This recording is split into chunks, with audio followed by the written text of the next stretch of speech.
the Trump administration is literally robbing the boys of their creativity because it's like, oh, you actually went there. Well, that was going to be our plot point. So now we can't use it. As good as the boys and as good as Gen V is, they're kind of in trouble a little bit. The genius of parody is that it's slightly there where you can make the connection and it's funny enough because there's still some absurdity in it.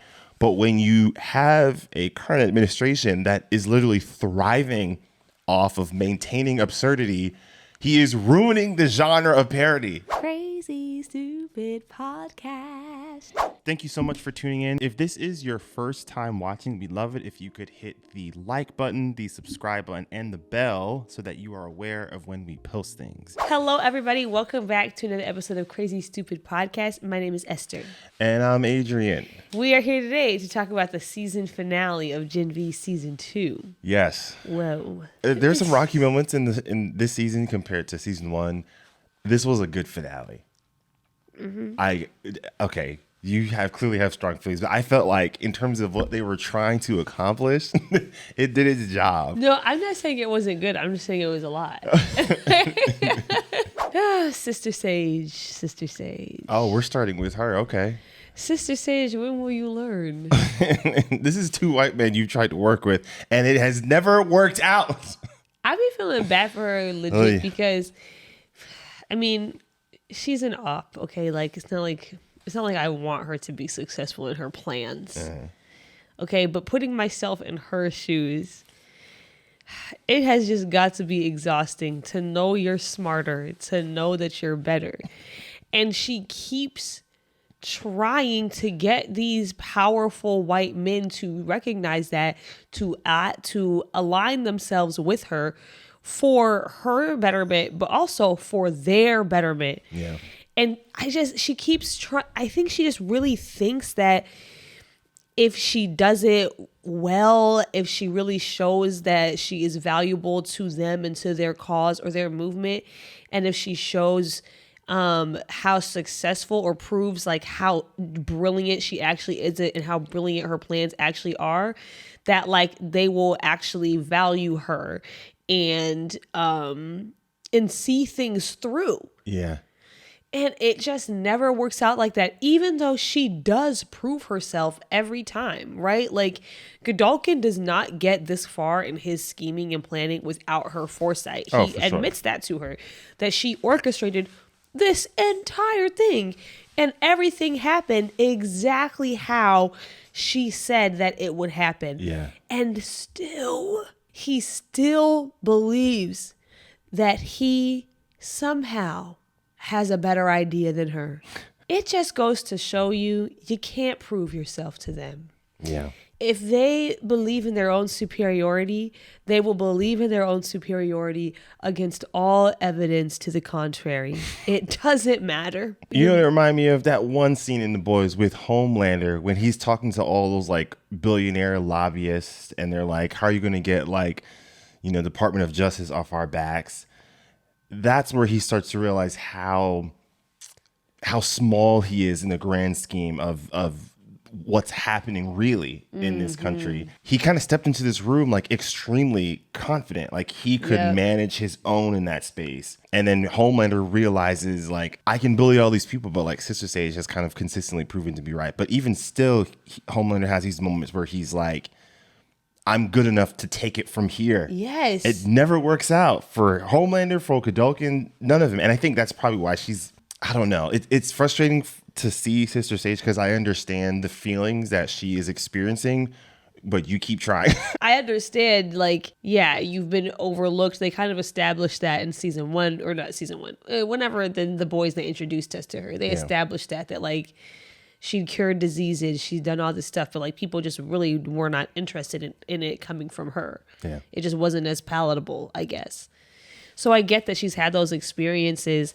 It just does not justify how small she sometimes makes herself, and B, what she is willing to sacrifice and who she's willing to sacrifice in order for her to feel successful. And stop sleeping with all these men. Yo, it's crazy. They don't respect you. You know what I thought of, bro? Because at first I was like, ooh, why they got this relationship going? But then it was like, he's like that one white guy that's like, I'm not racist, my girlfriend's black. That's what it was giving off. Like, because I'm like, we know he's a Nazi. That's already been established. And you know he's a Nazi. Sister says, you know he's a Nazi. I don't know, man. At some point, we just have to say she doesn't respect herself. I think that's what it is. She does not respect herself. Well, because you saw little glimpses of her insecurity when she was trying to allude to Godolkin moving in with her, and you could see there wasn't a lot of confidence with the ask, with the offer. At some level, she must know she's disposable to them. Yeah. But she is just so hell-bent on proving that she shouldn't be. And it's just like, girl, that's not a worthwhile use of your time. Yeah. The other thing I had was just about Godolkin's power in and of itself, and just like how it functions. The way that people are receiving their information right now, and how all these ideas are being filtered through like various voices. You might be avidly watching like a certain creator on YouTube or on TikTok, and you may not even realize that like the takes and the opinions that they are setting upon you and that you are being influenced by are actually like talking points for like for fascism. The internet has just kind of thrown all of these things into a room, and then all these people just pick up on them, and then they just disperse them everywhere. And it's like kind of scarily easy to find yourself being influenced by people who knowingly or unknowingly are spreading very things that have like very harmful origins sometimes, and like you don't realize it. I think what was jarring in his speech is that there's these like sprinkles of truth in it. Like when he's talking about like mediocrity in terms of what they're using their powers for, when he calls out the frat guy, he's like, you're using this essentially to like abuse women. Right? Or this idea of like, we let this guy like the Deep, who is clearly an idiot, like and a predator. Yes. I forgot all about that in the first season. Yeah. And they put him in the 7. So it's mixed with these things that are simple enough in terms of virtue for people to understand. And I remember having this conversation with some guys about people like Andrew Tate, where it's like, I mean, I don't agree with everything that he's saying, but every now and then there's some stuff that's like, I kind of agree. And I think that is the danger. It's like mixed in, despite all of the like misogyny and homophobia and racism, there's these little nuggets in there that you're like, oh, that makes sense. It's rational. This is also true about Dr. Umar. Yeah, well, you can say about a lot of people, bro. Oh, where's the school? Where's the school at? I'm kidding. That's what makes it dangerous. But also, people didn't know who to believe. I think that was the other thing that was frightening, because Marie is like, I'm just going to get on and combat his speech with my speech because I've got an influence, get online, and all of my followers will just kind of believe me. But like, it didn't really work. No. You know what I mean? And so it was as if like, then they had to like go around and try to convince people in person, but it was like, it was already too late. Yeah. Like if you're too late in the game of speech, you're always going to play catch up. Yeah. And I feel like they didn't realize that in that moment. The second he got on and gave his take with some reasonable, virtuous parts sprinkled in it, they'd already lost. And now people had to learn the hard way. And I feel like we see that.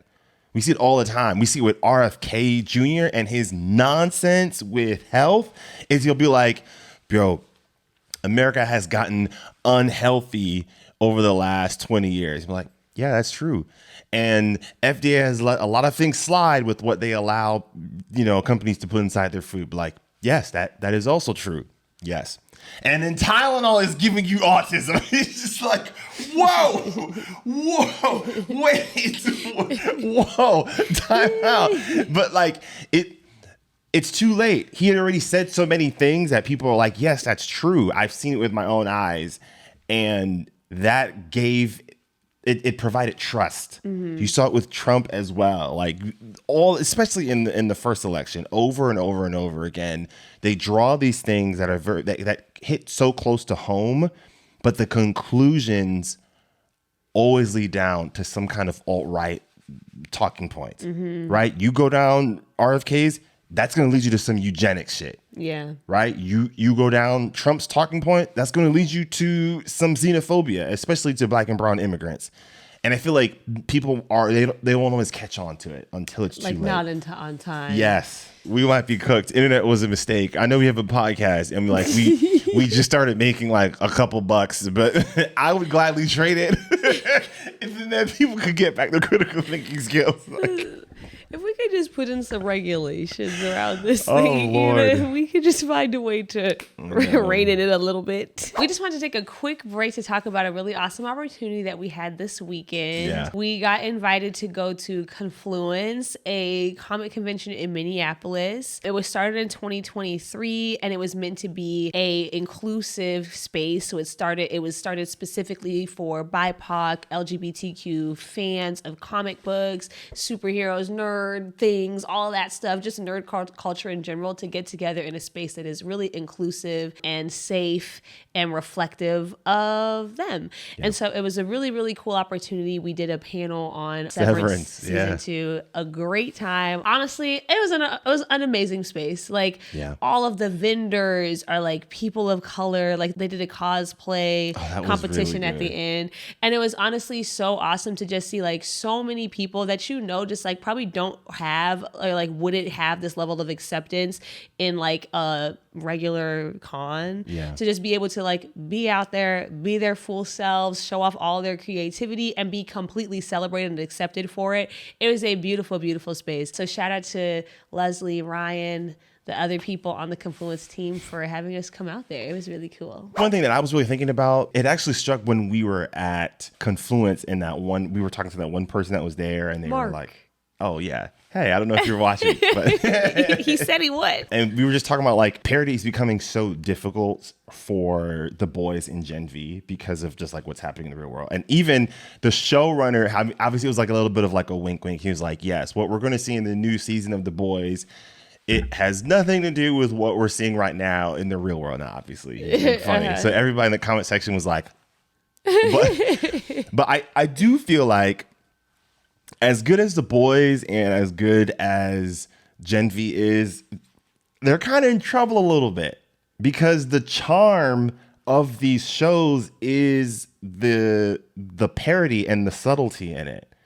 And I'm still enjoying it, but I feel like The Boys in particular last season ran into this thing where it's like the thing that we would say is the absurdity through our parody is what's actually happening in real life. You know, the Trump administration is literally robbing the boys of their creativity because it's like, oh, you actually went there. Well, that was going to be our plot point. So now we can't use it. So I guess we'll just have to run with it. But now it feels less like parody because the parody is actually happening in real life now. You know what I mean? So it's like, I don't know what they do with that. Like there were a few plot points and obviously in Gen V, but also in The Boys where it's kind of like, oh, how much more absurd can you take it? Because this current administration is already so absurd. This new season, they kind of hinted at like resistance and what they'll sort of look like and the Starlighters and everything there. I don't know how you're going to write this new season without it feeling way too close. And I remember there were some criticisms like, oh, it's too in your face for this past season of The Boys. I'm like, guys, this is not an indictment of the show. This is an indictment on us, like in the real world. They are robbing the genius of parody is that it's slightly there where you could make the connection and it's funny enough because there's still some absurdity in it. But when you have a current administration that is literally thriving off of maintaining absurdity, he is ruining the genre of parody. Like I feel like it's not an indictment on the boys. It's an indictment on Trump. Like I don't know. I mean, maybe that's why they had to have Godolkin jump straight to mass murder. Like he woke up and was what like, else could you do? He woke up and was like, what am I gonna do? What am I gonna do? I'm gonna murder 75% of the people here. Like.